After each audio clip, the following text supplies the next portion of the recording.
Welcome to 10-Minute Record Reviews, episode 223.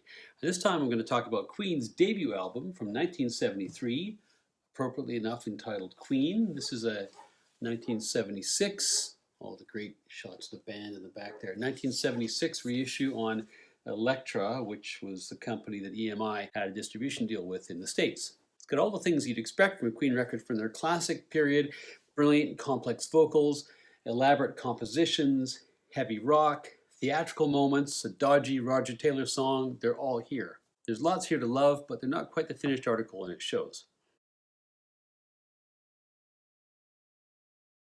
Brian May was born in 1947 in West London, and growing up, his interests were basically two: playing rock and roll guitar and astrophysics. He read physics as an undergraduate, and after a bit of a hiatus in the 1970s to enjoy the fruits of global rock stardom, he eventually earns his PhD. While at Imperial College London in 1968, May forms a band with a singer, a guy called Tim Staffel. Now, he'd been school friends with Staffel at Hampton Grammar School. Staffel was now going to university as well, but he was going to art school at Ealing Art College. Needing a drummer, they held auditions, and the successful candidate was a guy called Roger Taylor. Taylor was from Norfolk in East Anglia, but he'd gone to school in Cornwall, and there he'd been in bands, like a lot of musically inclined teenagers, originally playing guitar, but eventually, inspired by his idol Keith Moon of The Who, he switches to drums and realizes he's actually a lot better at drums than he was at guitar. Nevertheless, a career wasn't really beckoning, so he moved to London after school, originally to pursue dentistry, wasn't really keen on that, switches to biology, and then he sees the advertisement for a drummer posted by May and Staffel. The three of them clicked, both musically and personally, and began to enjoy a little bit of success in the local club circuit. They also, in early 1969, managed to play the Royal Albert Hall as part of a benefit for single mothers. They called their band Smile, and later that year, in 1969, they were signed by Mercury Records. Mercury had them go into the studios, into Trident Studios, where they recorded 6 tracks, which Mercury then sat on, not releasing until 1982, after Queen had achieved a great deal of fame and after they could see the marketability of it, but strangely only released in Japan. The band Smile didn't make much of a dent, but they did attract a small and fairly dedicated group of followers, one of whom was a friend of Tim's from art school, a guy called Farrokh Bulsara.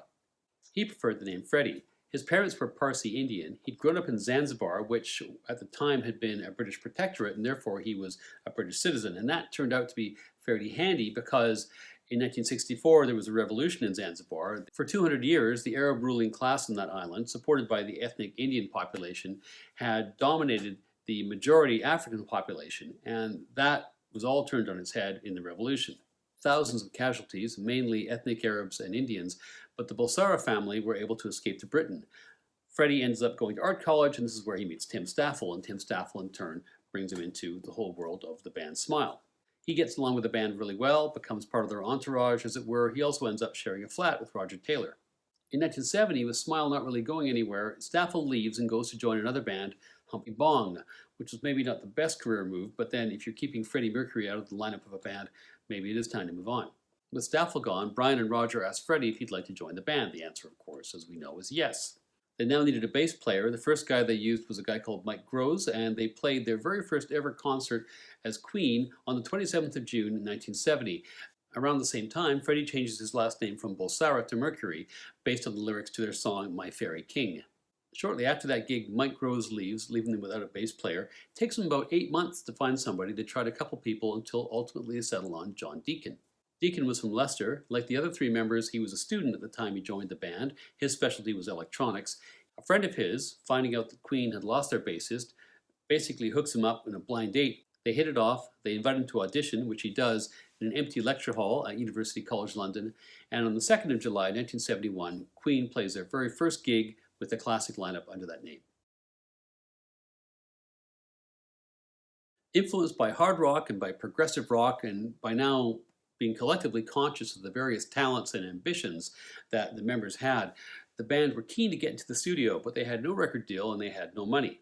This is solved for the moment by Brian May when he strikes a deal with Delane Lee Studios, who had just built a new studio with new equipment.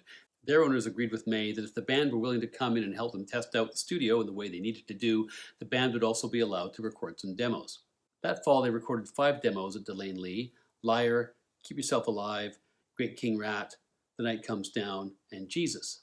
Still lacking a full record deal, in late 1971 they signed a management deal with Trident Records, which was run by 2 record producers, John Anthony and Roy Thomas Baker, who undertook to find a full record deal for the band. As part of this deal, Trident also makes available to the band late night recording time between 3 a.m. and 7 a.m. And this period, which is exploited a lot by the band, this opportunity, is generally considered to be really crucial in the development of their sophisticated production techniques in the studio. During this period, they record the rest of the songs on this album, including re-recording all of the demos which they had done at Delane Lee Studios. Although in one instance, The Night Comes Down, they actually decided they preferred the demo version, and so that's what ends up on the record. Despite reaching the point where they'd laid down all the tracks for this record, the band were not that happy with the sound that was coming through the final mix. It wasn't matching their vision until they started working with the engineer Mike Stone, who first remixed Keep Yourself Alive, and they loved it. And he remixed the rest of the record, and they stuck with him actually as either a producer or an engineer or both for their next 5 records. Despite all this and having some great music in the can, they were still unsigned as 1972 wore on. They had a bit of a flirtation with Charisma Records, who at that time were basically the flagship prog rock label. Their biggest act at the time was Genesis, and it became pretty clear Genesis was actually going to get most of the attention. So they turned that down. They performed a couple of shows in late 1972 in London, specifically targeting record execs. In early 1973, they also went on the John Peel Show on Radio 1 to promote what was still then an unreleased record. In March of 1973, Trident finally manages to get a deal for the band with EMI. This record is released in July of that year in the UK and in September in North America on Elektra. As I mentioned, pretty much all the elements that would make up the great Queen records of the future are present on this record, although here they don't quite measure up to more than the sum of their parts.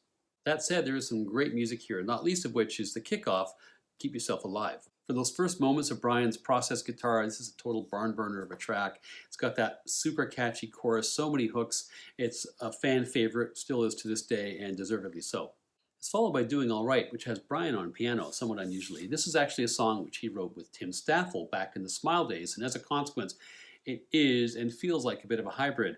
The bridge sounds a lot like Queen. It's great. The verses are fine, but don't really sound like the band we know and love. Next song is Great King Rat, which is a classic album track and it doesn't get included in any compilations, but it's a fabulously heavy early Queen song. It evokes that great heavy moment in rock and roll.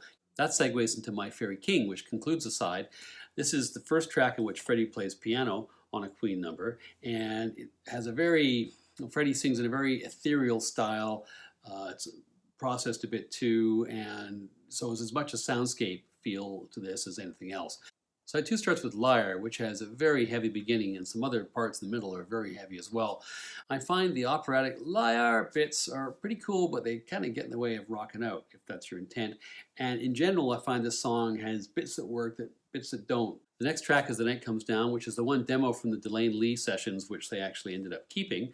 It's got this really cool percussive guitar intro, and is very much a guitar-driven track all the way through. It also has a fantastic Freddie vocal. The next track is Modern Times Rock and Roll, which is Roger Taylor's soul songwriting entry here and soul singing entry here. This is a great high energy track. It's got a great riff. The only down point for me, frankly, is Taylor's singing. As a backup singer, as an ensemble singer, I think he's fantastic. He, of course, had wonderful range. When it comes to lead singing, I think he's better off in a 20 feet from stardom kind of role. Next song is Son and Daughter, which is another very heavy song, a slow riff played at a pace that even Sabbath would respect. That's followed by Jesus. This is what it says on the tin. Jesus is pretty much what you get inside the can as well. The final track, or more of a tracklet, is Seven Seas of Rye, which is one of 2 songs, along with My Fairy King, which come from basically Freddie's imagination from this imaginary world that he and his sister used to make up when they were young. They had originally intended for this to be the outro of this record and then to have it intro on the next record, which didn't quite work out when they came to the next record. It was only a half-formed song at this point. It's all right. Summing up this debut record, I think you have to say that side 1 is great. That's the one you're going to want to play over and over again. Side 2 is pretty patchy. Too many ideas, too many effects, frankly. Their songwriting is still evolving. And in fairness, these guys had a lot of musical talent, a lot of songwriting talent, a lot of ideas. They had a lot of different parts to fit into one machine, and they hadn't really got it all figured out yet.